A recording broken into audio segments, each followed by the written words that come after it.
జరిగింది. మూడో పాయింట్ వారు చెప్పింది సుందిల్లా అన్నారం కూడా ఉంచాలనా కూల్చాలనా వాళ్ళు ఎన్డీఎస్ఏ వాళ్ళు చెప్పాలన్నారు. నిన్నగాక మొన్న అసెంబ్లీలోనే కౌన్సిల్లో గౌరవ ఇరిగేషన్ మంత్రి ఉత్తమ్ కుమార్ రెడ్డి గారు మాట్లాడుతూ సుందిల్లా అన్నారం సేఫ్గా ఉన్నది, అక్కడ ఎలాంటి ఇబ్బంది లేదని గౌరవ మంత్రి గారే సమాధానం చెప్పారు. ఇవాళ కాళేశ్వరం కూలిందనే తప్పు ప్రచారం వద్దు అధ్యక్ష.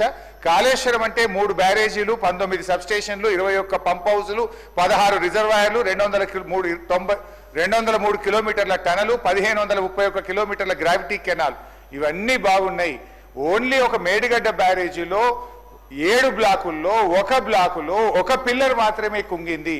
ఇంత మాత్రాన మొత్తం కాళేశ్వరం కూలిందని ఒక దుష్ప్రచారం చేయడము, ఇది మా మీద కోపం కొద్ది చేయడం కాదు, ఇది రాష్ట్రానికి నష్టం జరుగుతుంది. ఇటువంటి దుష్ప్రచారం మానుకోవాలి, సబ్ రికార్డ్ సెట్ చేయాలని కోరుకుంటున్నాను. Thank you. మంత్రి గారు, గౌరవ సభ్యులు కాళేశ్వరానికి సంబంధించి మాట్లాడుతూ ఒక పిల్లర్ గుగ్గిపోయింది. 1 కోటి రూపాయలతో పెద్ద ఇల్లు కట్టిన తర్వాత 1 పిల్లర్ ఊలిపోతే ఆ ఇల్లు పనికిరాదు అధ్యక్ష.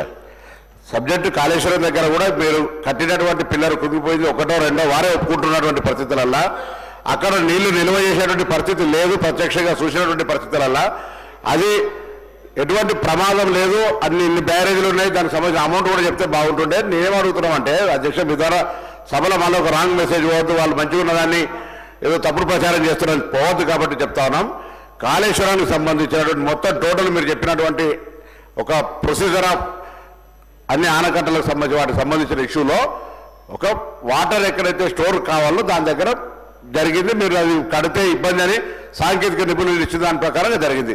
సరే, ఇప్పుడు ఏమి ఇస్తుండ్రు, ఏం జరుగుతుంది ప్రొసీజర్ కన్సర్న్ మినిస్టర్ గారు దానికి సంబంధించి చెప్తారు. కానీ ఆ యొక్క కూలిపోయిన మనం చెప్పిన పెద్ద భవంతిలో 1 పిల్లర్ కూలిపోతే ఇల్లు ఉంటుంది అధ్యక్ష, మీకు తెలియదు ఏమన్నా.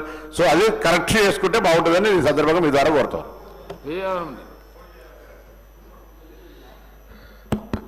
ఇప్పుడు హరీష్ రావు గారు చెప్పినట్టు